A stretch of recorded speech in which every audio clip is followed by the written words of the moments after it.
আমার একটা কথা মনে পড়ছিল পরশুদিন 16 সালে গিয়েছিলাম হজে।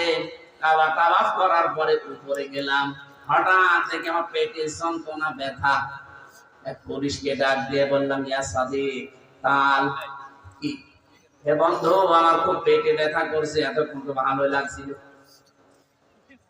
উনি আমারে বলছে, ইয়া হাজি আল হজ্জা তাই না বিলা দোকান। ও হাজি, দেশ কোথায়? যে তুমি বাংলাদেশ। বাংলাদেশ থেকে এসেছি।